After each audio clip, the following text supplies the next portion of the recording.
Kenalkan, nama saya Citra Ramadhani. Ibu boleh panggil Citra saja. Iya. Berasal dari Pendidikan Guru Sekolah Dasar Universitas Negeri Padang. Nah, di sini Citra meminta bantuan dari Bu Ayu, guru kelas 1. Untuk mewawancara terkait isu-isu pendidikan yang ada di SDN 24 Perukut Tabing, Bu. Nah, pendidikan itu banyak sekali ya Bu komponen di dalamnya. Ada peserta didik, ada metode yang digunakan, guru, administrasi. Nah, ada beberapa pertanyaan yang mau kita tahu nih Bu, gimana cara apa aja hal yang Bu temukan selama mengajar di kelas 1. Nah, pertama Bu, berbicara tentang peserta didik. Pasti peserta didik itu banyak sekali ya Bu karakternya. Apalagi di abad 21 ini ya Bu. Nah, di SD ini Ibu menghadapi siswa kelas 1. Nah, kelas 1 ini banyak ya Bu tingkah lakunya segala macam, banyak karakteristiknya. Nah, menurut Ibu karakteristik utama anak abad 21 itu apa Bu yang diperlukan? Anak abad 21 yang diperlukan itu, mungkin sebelum yang diperlukan, apa yang Ibu temui nih perbedaan dari siswa dulu sama siswa sekarang nih Bu? Apa yang signifikan Bu? Kalau yang signifikan sekarang tentang bagaimana orang tua memberikan bimbingan di rumah. Kalau zaman dahulu setiap orang tua setelah menyerahkan anaknya ke sekolah itu guru boleh memberikan fasilitas atau cara pembelajaran apa saja. Kalau untuk sekarang berbeda. Nah, dalam arti kata, kalau anak nanti ada yang kena marah, ada yang berlebih sedikit kita memarahinya gitu, bersikap, nanti orang tuanya pasti datang. Pasti mereka komplain. Nah, oleh karena itu ada akibatnya. Akibatnya anak tidak lagi menghargai guru. Nah, gitu. Apakah ini juga terjadi di kelas 1? Terjadi. Nanti kita bilang ke anaknya begini. Nah, yang si anak ini nanti beda lagi omongannya ke orang tua. Yang orang tua langsung menerima secara bulat-bulat, langsung ke guru disemprot. Bukan ditanya, tapi langsung nyembur dia ke sekolah. Nah, itulah perbedaan anak 21 ini tidak mandiri jadinya lagi. Jadi segala sesuatu orang tuanya yang dikedepankannya. Jadi kita tidak bisa lagi memberikan pembelajaran atau memberikan bimbingan yang bagaimana seharusnya dan sewajarnya kita sebagai guru. Itu. Berarti karakteristik abad 21 ini dipengaruhi oleh kontrol orang tua yang tidak memberikan keleluasaan kepada guru. Penuh kepada guru. Nah, berarti tantangannya peran orang tua tadi, bimbingan dari orang tua. Benar. Nah, selanjutnya untuk menghadapi siswa yang kayak gitu, kira-kira kompetensi guru yang seperti apa yang dibutuhkan Bu? Kompetensi guru yang dibutuhkan, kalau sudah berhubungan dengan orang tua, kita harus benar-benar menjadikan orang tua itu mitra. Nah, tidak lagi wali murid yang mungkin menurut mereka ada perbedaannya, tapi sekarang kita udah jadikan mitra. Jadi di awal sekolah, kebetulan saya kelas 1, nah di awal sekolah nanti pada wali murid itu kita rapatkan. Nah, di sana kita sharing.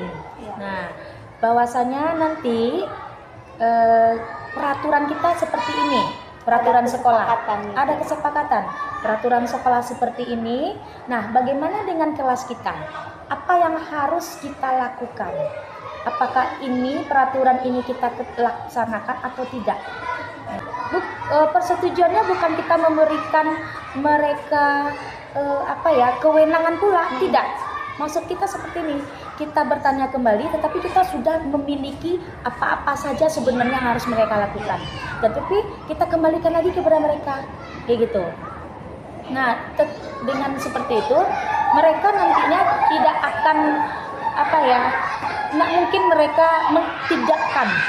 Nah, meskipun ini gimana ini, ibu-ibu setuju dengan seperti ini, mereka tidak akan mentidakkan. Nah, Setuju. seperti itu sebenarnya yang harus kata kuncinya gitu. Jadi kita tidak seolah-olah kita tidak otoriter dengan mereka. Nah, jadi kita bikin kesepakatan sama mereka, oke. Jadi udah sepakat ya. Contohnya, nanti bagian tidak ada bikin latihan, saya akan share di grup. Jadi tidak ada orang tua yang merasa dipermalukan anaknya apabila saya share namanya di dalam grup. Nah, seperti itu. Karena apa? Ini memang ada kejadian sebelumnya. Saya bikin list. Ananda yang tidak bikin latihan hari ini. Nanti ada yang komplain, Bu, kenapa harus dibikin di dalam grup? Saya kan malu. Iya. Jadi Karena gitu. saya nggak ngerjain. Ya, Orang saya kan malu. orang jadi Karena tahu kan gitu. saya kan karena begini ada alasan lah. Iya. Gitu. Saya merupakan orang yang tidak mau menerima alasan. Begitu juga sebaliknya. Saya juga tidak akan memberikan apapun itu alasan untuk saya berkilah. Begitu. Jadi saya berikan lagi kepada orang tua. Bagaimana kesepakatan ini? Apakah kita sepakat? Saya share dalam grup. Oke Bu, sepakat. Nah, gitu. Terus apa lagi contohnya? Di dalam grup tidak ada berbicara atau pembahasan percakapan di luar dari konteks pembelajaran anak-anak. Karena apa? Orang tua sebanyak 28, banyaknya kepala, banyak pikiran, banyaknya isi keinginan, tidak mungkin semua yang akan tercover oleh saya. Oleh karena itu, tidak ada yang di luar konteks pembelajaran anak-anak.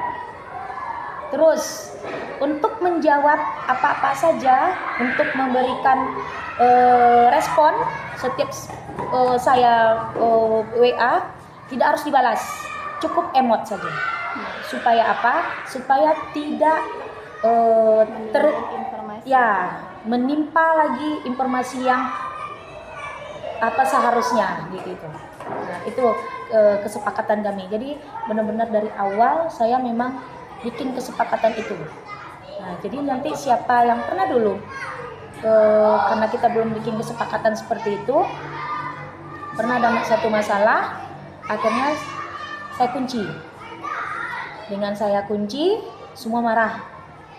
Nah, dengan demikian saya tidak menyelesaikan masalah dengan face to face, karena masalahnya ada diketahui oleh semua orang. Saya mengembalikannya lagi ke semua orang.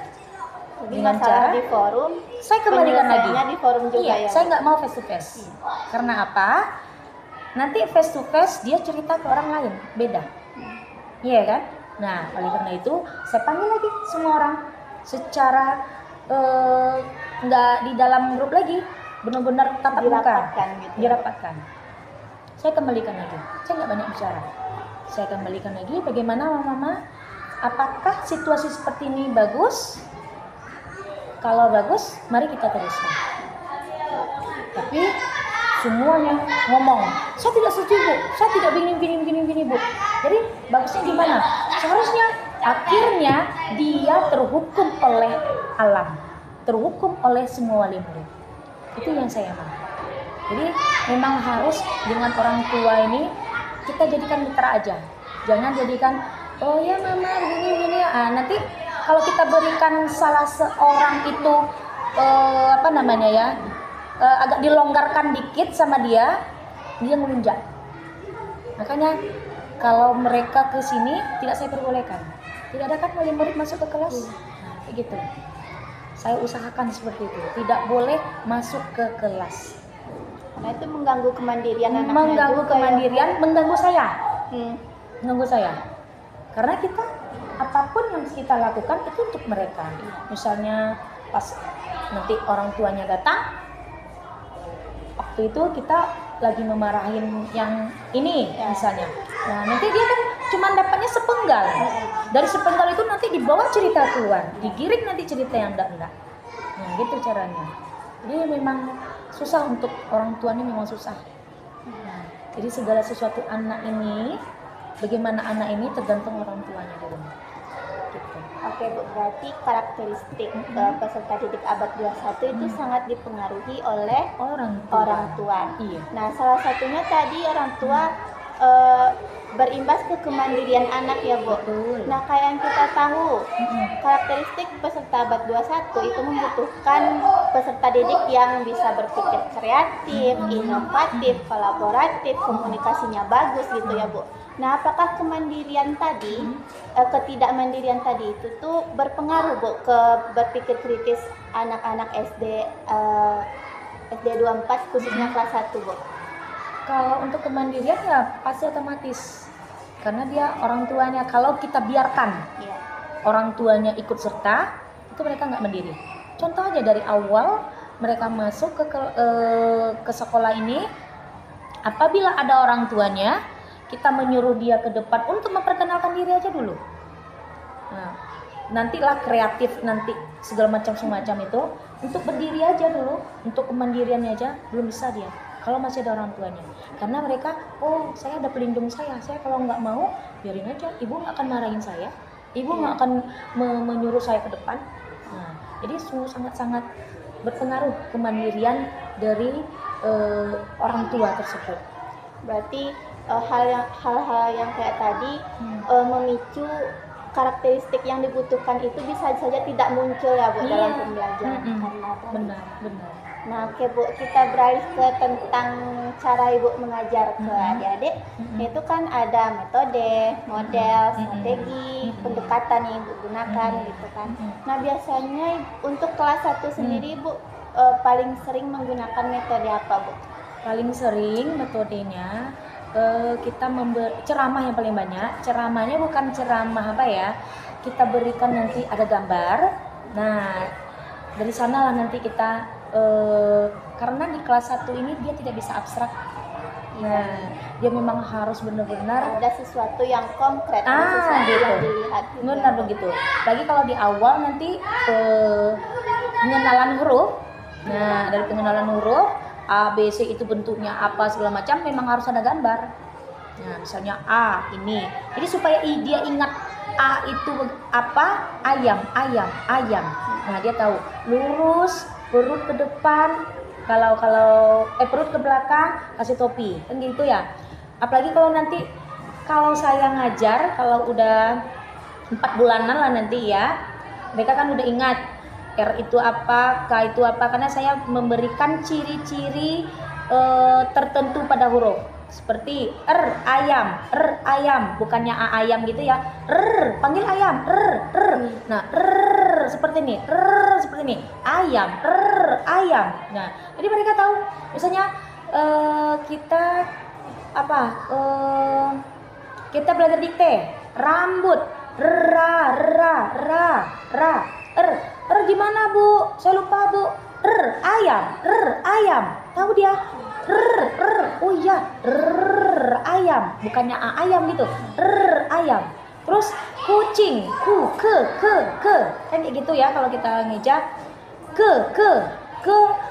Lupa saya Bu, ke huruf apa? Gimana cara nulisnya? Lurus, tengah atas, tengah bawah.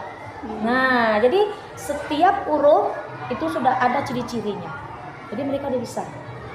Jadi itu cara metode untuk yang digunakan di dalam kelas ini. Berarti Ibu menghubungkan pembelajaran dengan hal-hal yang siswa temui di kehidupan sehari-hari. Pokoknya yang mudah dicernanya, kayak gitu. Nah, untuk kelas 1 sendiri apakah sudah memungkinkan Bu memakai model seperti model PBL, PJBL gitu? Apakah memungkinkan Bu? Itu mungkin memungkinkan, tapi kan tidak secara seperti anak-anak di kelas tinggi. Ya, udah bisa kita pergunakan di semester 2 udah bisa kita pergunakan. Tapi mungkin tidak secara mungkin kalau di kelas tinggi, oh ini PBL, oh ini PJL kayak gitu, enggak. Tapi sudah bisa kita melaksanakannya. Oke Bu, dalam pembelajaran juga selain metode kita gunakan media ya Bu, media dan alat peraga. Nah, biasanya alat media yang sering Ibu gunakan Bu di media dulu? Gambar. Ya, gambar. audio visual. Nanti saya berikan video-video itu yang biasanya digunakan. Kalau kayak PowerPoint interaktif gitu tuh sudah pernah?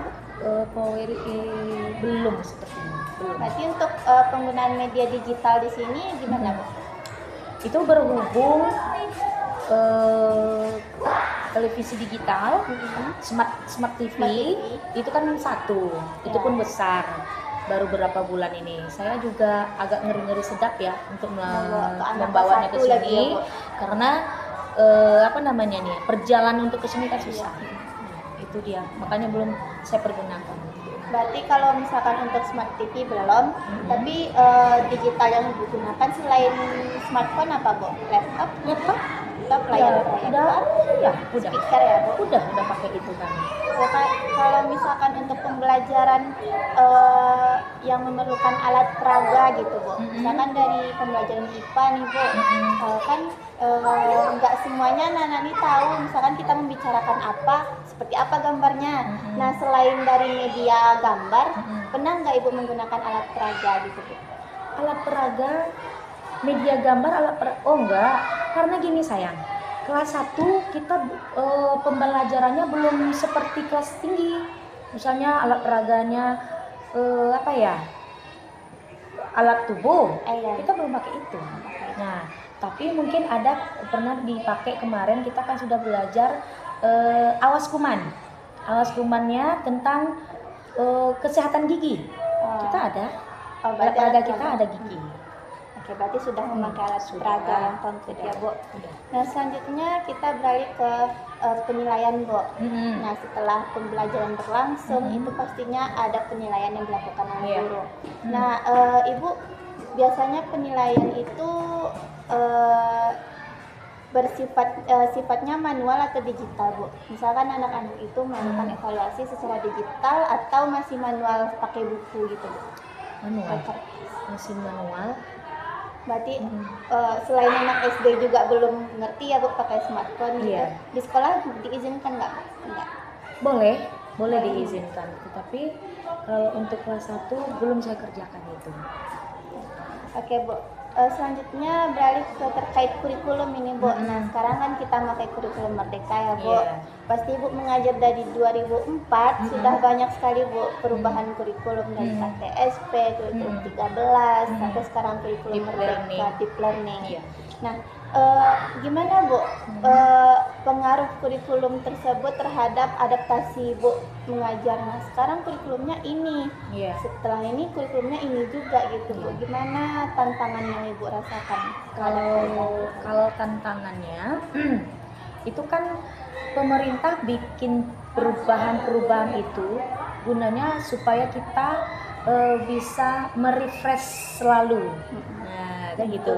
Mengikuti perubahan gitu. Jadi kita jalani, dan saya rasa perubahan tersebut hanya menambah apa yang kurang dari yang sebelumnya. Jadi nggak ada masalah selagi kita masih ada pegangan.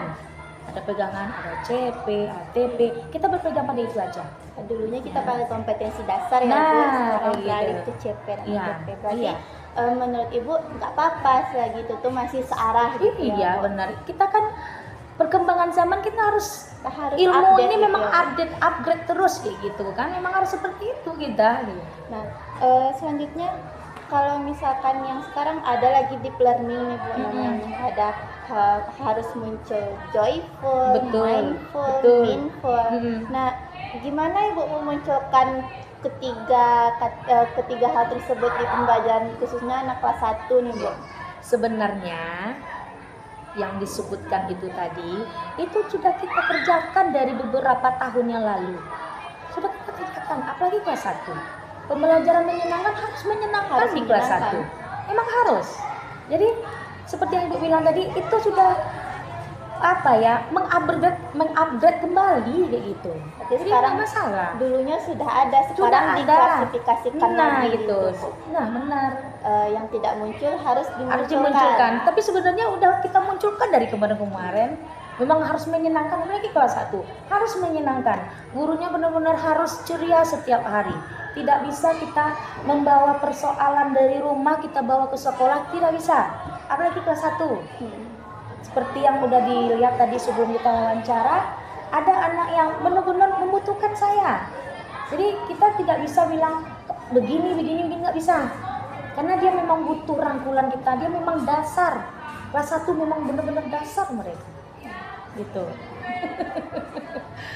Oke Bu, tadi kita juga udah nyinggung tentang Smart TV ya Bu. Iya. Nah itu tuh kan termasuk salah satu sarana prasarana yang ada di sekolah. Nah berbicara tentang sarana prasarana, fasilitas apa aja yang sudah disediakan oleh sekolah dalam pembelajaran yang Ibu transfer ke kelas 1 gitu Bu, selain Smart TV tadi itu Bu? Kalau sarana-sarananya seperti proyektor, laptop, terus nanti kalau kita butuh gambar yang itu bisa karton nanti atau spidol, itu sarana prasarana. Berarti kalau bisa juga speaker. Oh ya speaker. Ini papan tulis. Papan tulis ya. Macam kipas angin. Nah, gitu. Ruangan kelas termasuk sarana termasuk prasarana juga ya. prasarana. Berarti sarana prasarana yang disediakan oleh sekolah lengkap dan memadai untuk proses belajar mengajar ya Bu. Benar. Nah terakhir nih Bu, tentang administrasi. Nah administrasi seperti apa yang dibebankan sekolah kepada guru mata pelajar guru kelas gitu Bu? Biasanya Ibu membantu di administrasi apa saja Bu? Ya. Kalau administrasi yang harus dibikin sama guru, semua guru ya, baik itu juga bidang studi, itu harus ada administrasi seperti biasa, CP, TP, itu harus, modul juga. Nah, yang harus kita laksanakan setiap hari itu absensi, terus juga penilaian dan juga buku kejadian. Nah, itu yang harus kita laksanakan setiap hari. Karena apa? Dari absensi ini juga nanti mempengaruhi pada penilaian. Pada penilaian juga harus kita bikin, tidak bisa langsung aja nanti di ujian segini nilainya. Nanti kita bikin nilai anak segini, padahal di nilai harian beda lagi. Nah gitu, ini yang nggak harus ditinggalkan ya. Terus yang ketiga apa satu lagi tadi? Catatan kejadian. Jadi setiap anak harus ada catatan kejadiannya supaya apa? Supaya kita mengetahui nanti apa-apa saja yang terjadi di kelas ini dan bisa jadi nanti dipanggil orang tuanya. Itu yang harus dilakukan. Berarti catatan kejadian itu isinya memang perilaku murid ya Bu di dalamnya. Benar. Selanjutnya apakah beban administrasi itu tuh mengganggu Bu? Bukan dalam artian mengganggu seperti yang kita tahu kan Ibu sebagai wali kelas mengatur beberapa anak di dalam kelas itu sudah cukup melelahkan ya Bu, proses belajar mengajar dari perencanaan sampai evaluasi anak nanti Bu. Nah kemudian dilanjutkan lagi dengan beban administrasi gitu Bu. Apakah itu membebani Ibu dari segi apa gitu Bu? Apakah ada Bu? Kalau membebani tidak. Karena apa? Kita ngajar kan dari pagi kelas 1 kita ngajar dari pagi sampai nanti jam 10:30. Nanti 10:30 sampai 2:30 pergunakanlah waktu itu. Dan tambah lagi untuk ADM yang seperti CP, TP, MA itu bahan ajar itu kita kan sudah ada kelompok belajar KKG guru. Nah di KKG itulah nanti kita diskusikan, jadi kita bikinlah kerja kelompok, nanti kita bagi-bagilah kelompok, bagi-bagi tugas. Jadi kita satukan, kita tinggal copy paste. Tinggal change gitu. Nanti jangan lupa tidak semuanya sesuai dengan kita. Perlu juga kita revisi sesuai dengan kelas kita. Nah gitu. Jadi saya rasa nggak jadi beban lah, biasa aja. Kayaknya udah Bu. Udah. Pertanyaan dari Sampai situ aja. ya, sudah ada beberapa topik tadi ya Bu yang kita bahas. Mungkin dari pembahasan kita kali ini kita jadi tahu isu-isu pendidikan apa aja yang muncul di SD 24 Kota Buna. Dari karakteristik siswa itu sangat ya Bu dipengaruhi oleh peran orang tua. Kemudian sekolah juga sudah sangat mendukung lewat sarana dan prasarana yang disediakan gitu Bu. Dan metode yang digunakan tetap Ibu sesuaikan dengan karakteristik dari anak kelas 1 gitu ya Bu. Mungkin dari percakapan kita kali ini bisa kita simpulkan nantinya di pelaporan, dan itu akan menjadi bahan evaluasi ke depannya di mana pendidikan ini bisa lebih baik ya Bu. Iya, benar. Oke, mungkin terima kasih Bu atas waktu Ibu dalam menjawab pertanyaan-pertanyaan dari Citra. Kita izin tutup. Assalamualaikum warahmatullahi wabarakatuh. Waalaikumsalam warahmatullahi wabarakatuh.